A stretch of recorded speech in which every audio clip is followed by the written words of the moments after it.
ಕನ್ನಡಿಗರಿಗೆ ನಮಸ್ಕಾರ. ನೀವು ನೋಡ್ತಾ ಇದ್ದೀರಿ ಬಿಬಿ ನ್ಯೂಸ್ ಕನ್ನಡ. ನಾನು ಅಕ್ಷತಾ ಕುಲಕರ್ಣಿ.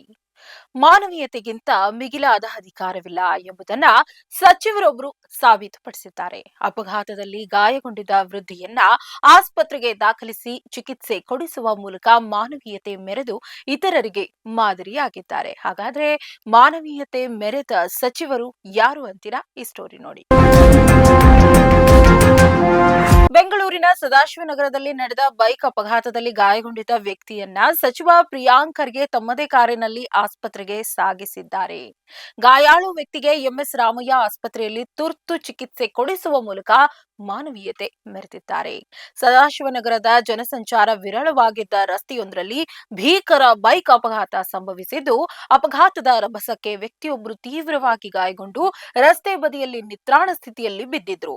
ಇದೇ ವೇಳೆ ಅದೇ ರಸ್ತೆಯಲ್ಲಿ ಸಚಿವ ಪ್ರಿಯಾಂಕ್ ಖರ್ಗೆ ಕಾರಿನಲ್ಲಿ ಪ್ರಯಾಣಿಸ್ತಾ ಇದ್ರು. ವಿಷಯ ತಿಳಿದು ತಕ್ಷಣ ಕಾರು ನಿಲ್ಲಿಸಿ ಭದ್ರತಾ ಸಿಬ್ಬಂದಿಯ ನೆರವಿನೊಂದಿಗೆ ಗಾಯಾಳುವನ್ನ ತಾವೇ ಖುದ್ದಾಗಿ ಉಪಚರಿಸಿ ಆಂಬ್ಯುಲೆನ್ಸ್ಗೆ ಕಾಯುವ ಬದಲು ತಮ್ಮದೇ ಸರ್ಕಾರಿ ಕಾರಿನಲ್ಲಿ ಗಾಯಾಳುವನ್ನ ಕರೆದುಕೊಂಡು ಹೋಗುವ ಮೂಲಕ ಮಾದರಿಯಾದ್ರು.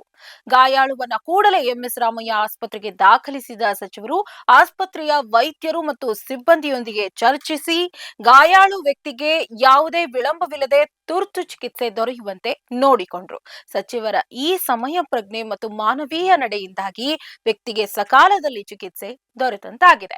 ಸಾಮಾನ್ಯವಾಗಿ ವಿಐಪಿಗಳು ಸಂಚರಿಸುವಾಗ ಇಂತಹ ಘಟನೆಗಳಿದ್ರೂ ಭದ್ರತೆಯ ಕಾರಣ ನೀಡಿ ಮುಂದೆ ಸಾಕ್ತಾರೆ. ಆದ್ರೆ ಅಧಿಕಾರದ ಹಮ್ಮು ಬಿಟ್ಟು ಸಾಮಾನ್ಯ ನಾಗರಿಕನ ಪ್ರಾಣ ಉಳಿಸಲು ಧಾವಿಸಿದ ಪ್ರಿಯಾಂಕ್ ಖರ್ಗೆ ಅವರ ನಡೆಯನ್ನ ಸಾರ್ವಜನಿಕರು ಮುಕ್ತ ಕಂಠದಿಂದ ಶ್ಲಾಘಿಸಿದ್ದಾರೆ. ಮಾನವೀಯತೆಗಿಂತ ಮಿಗಿಲಾದ ಅಧಿಕಾರವಿಲ್ಲ ಎಂಬುದನ್ನ ಸಚಿವರು ಸಾಬೀತುಪಡಿಸಿದ್ದಾರೆ ಎಂದು ಸಾಮಾಜಿಕ ಜಾಲತಾಣಗಳಲ್ಲಿ ಮೆಚ್ಚುಗೆ ವ್ಯಕ್ತವಾಗ್ತಾ ಇದೆ. ಇದಾಗಿತ್ತು ಈ ಹೊತ್ತಿನ ವಿಶೇಷ ವರದಿ. ಸಮಗ್ರ ಸುದ್ದಿಗಳಿಗಾಗಿ ಸದಾ ಗಮನಿಸಿ ಬಿಬಿ ನ್ಯೂಸ್ ಕನ್ನಡ. ಇದು ಕನ್ನಡಿಗರ ಪ್ರತಿಧ್ವನಿ.